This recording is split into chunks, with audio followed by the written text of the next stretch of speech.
Hello, welcome, beautiful souls. Welcome to Coffee with the Dolphin Star Temple.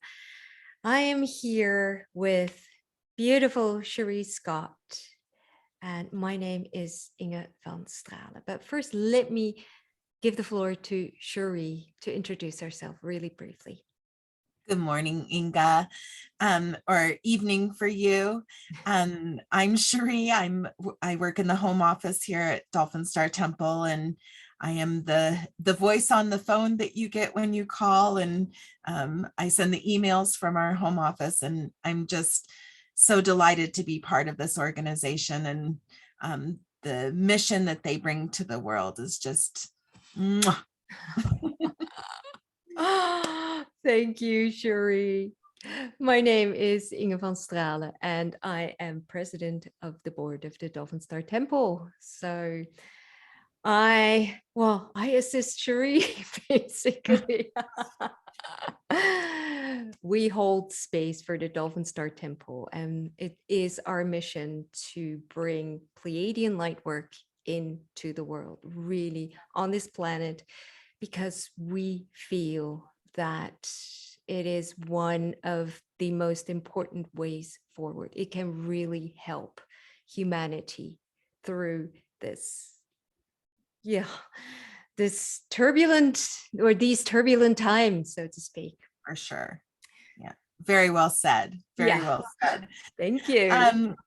So one of the things that has come up in our prior conversations with each other is the issue of ethics. And what I mean by that is if somebody that isn't present and hasn't given permission to receive teachings and healings, is that ethical to do it anyway? And what does that look like? Okay. First of all, ethics. It is the way we see the world to our, to the purest intentions.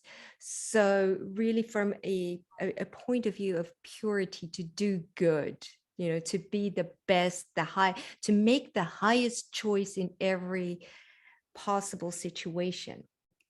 So, and it is so important. It is actually the base of it should be the base of any true spiritual teaching, because that is where we grow as human beings, and we can talk to light beings all as much as we want to, or receive these beautiful teachings, but if we don't apply them from in our lives to make the highest possible choice every single time, then it's just entertainment.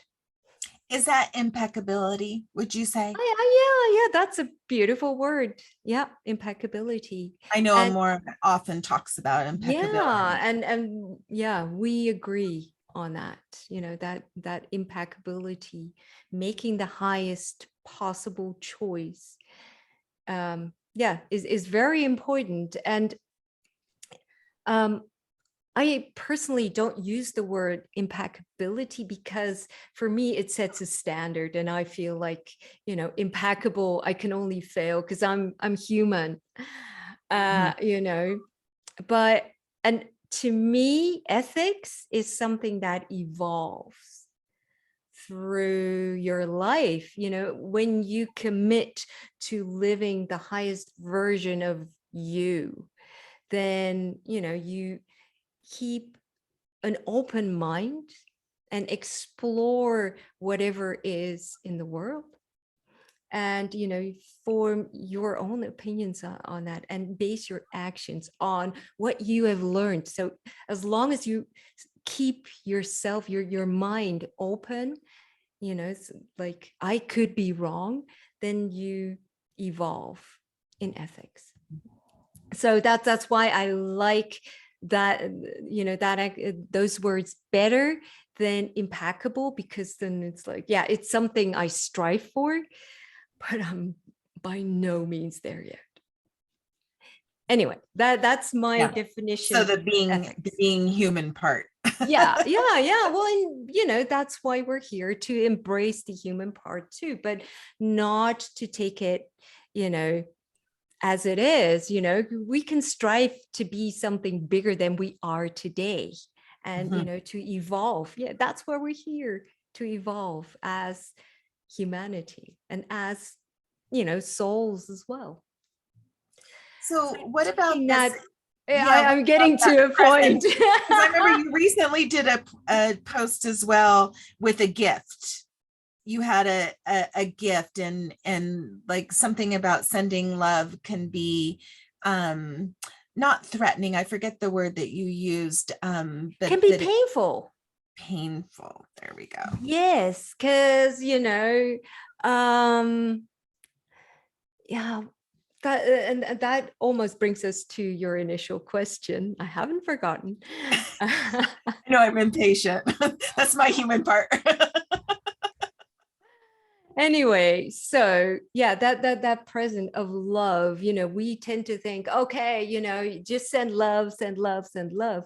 But if someone isn't ready for it, it can be super painful. And maybe someone doesn't want it. There's always the free will of someone. I always compare it with turning on the lights. When you are in a dark room, and you have been for such a long time, and your eyes kind of get used to the dark, and then someone just says, hey, I found the light switch, and just turns it on, like, hey, let there be light. Ow, that hurts your eyes.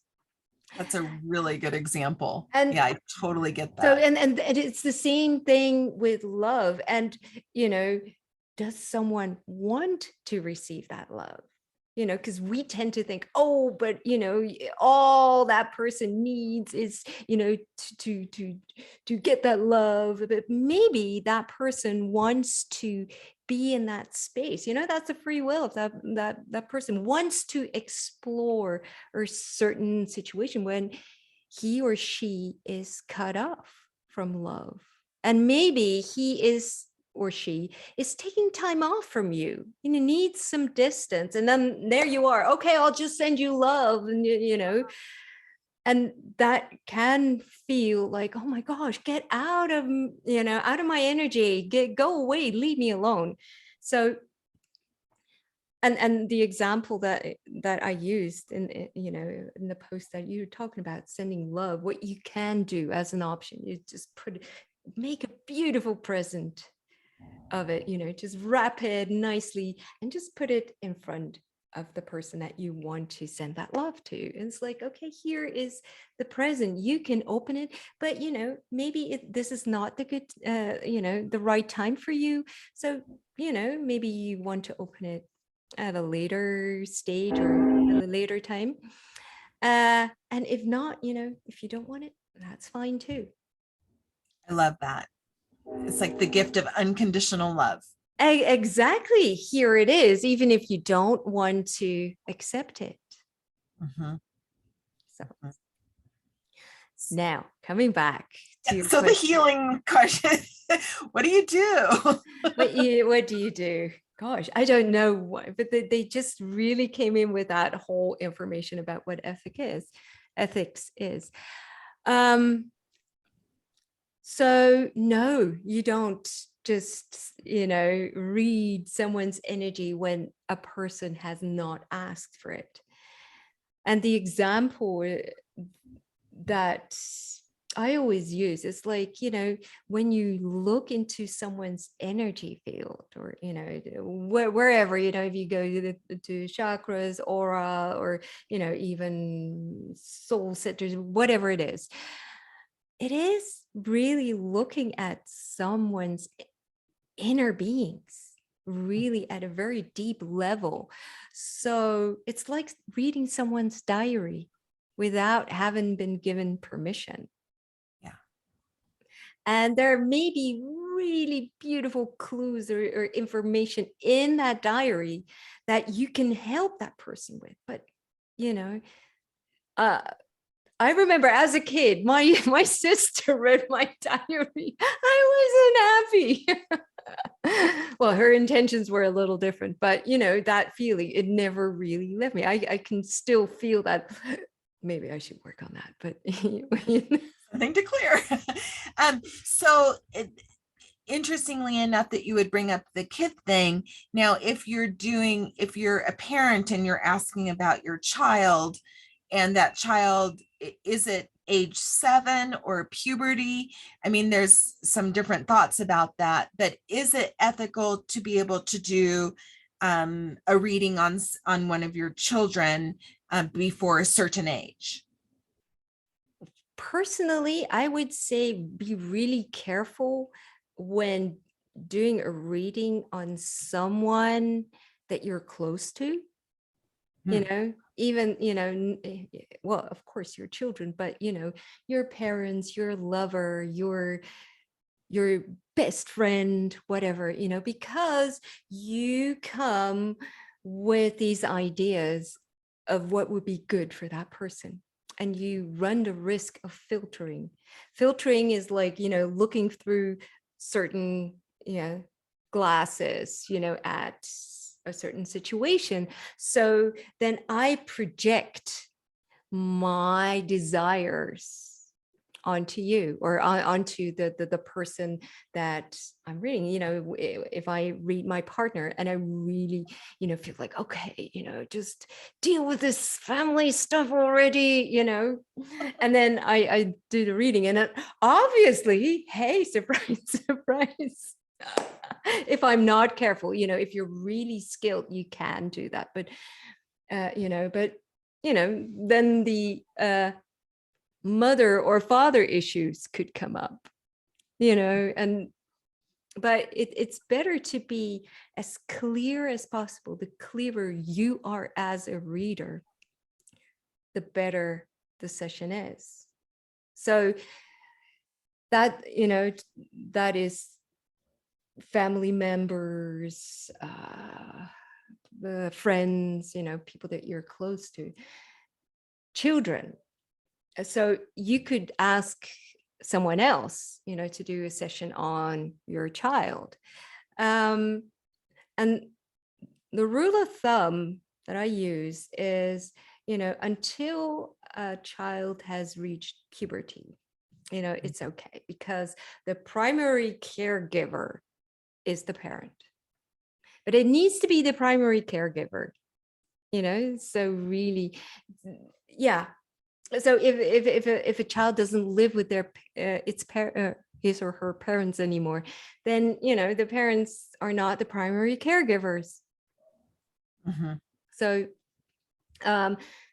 so yeah, so you can ask someone else to do a reading on your child until puberty, and then after that, it kind of depends on the child. Some children are, already very self-reliant, or very strong in their own, they're all have their own identity already and know what they want. And, but others are still very young. I know I was very young when I, was, in the early stages of the puberty. Yeah, I think I was really young until I went to university. But, it's still, and if you have that situation where your children are getting a little older already, talk to them.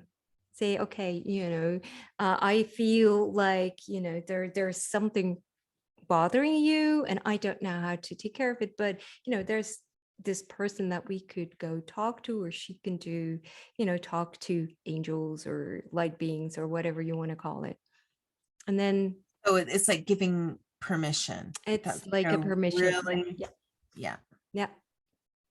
Hmm. And then taking it one step further, something that comes up a lot is, especially in romantic situations, can you well, does he like me, or why did my partner do that, and then as a reader, it gets to this point where it gets really tricky, because where do you draw the line, so because and in theory it's really easy, because you look at the energy of your client, but the partner's energy and his or her actions, in have an impact on your client as a reader.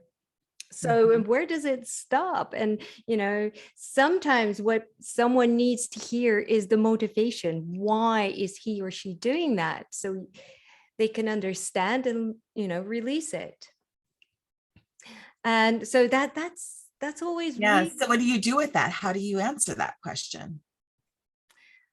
It depends. Of course I ask the higher self of the partner, and I also set intentions. Sorry. And I imagine that the person asking the question as well, you could go back in the archives to see why that person's creating that situation as well. Yeah. So really, sometimes information just flows in, because I tell the guys, look, I really want to be ethical. I do not want to read this person, the partner, but yeah, can you help me to to give me the information I need to help this person? And the question is always, why does the person, my client in this case, allow this to happen? Why does he or she create the situation?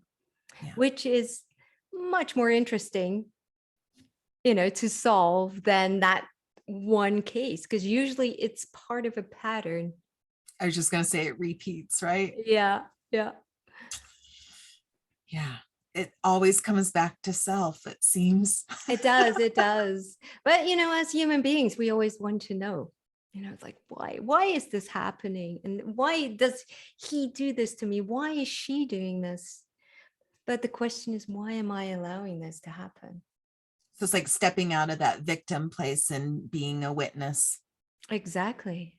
Gosh, you put that beautifully. Yeah. So. Okay. Well, I think that answers my question about ethics. Thank you so much. You are very welcome. It's always such a pleasure to explore these things with you. You're just so full of wisdom and light, and we're so blessed to have you. Yeah, it's always a pleasure to talk to you. And I really hope, if you are watching this, that you get some sort of inspiration out of this conversation. Let us know if you have any more questions, put it in the comments box below. Don't forget to follow us, Dolphin Star Temple on Facebook, Dolphin Star Temple Pleiadian Lightwork on Facebook, YouTube channel, also Dolphin Star Temple. Dolphin Star Temple. And our Insta page. Yeah, just Dolphin Star Temple. Gosh. Yep. A little more simple. All right. So thank you for watching. I hope, it inspires you. And if you want to know more about the Dolphin Star Temple Pleiadian Lightwork and courses and practitioners in your area, just visit our website, www.dolphinstartemple.org. And we also have a beautiful web shop where you can buy amazing crystals. And I actually have one here in my lap, and it's my baby. It's my baby. That's a special one. I know. Especially, I work with it all the time. So stay tuned for another video, a coffee with the Dolphin Star Temple about crystals. Yeah. yeah. There is one coming up. So, all right, let's drink coffee now. Buffy, have a great day.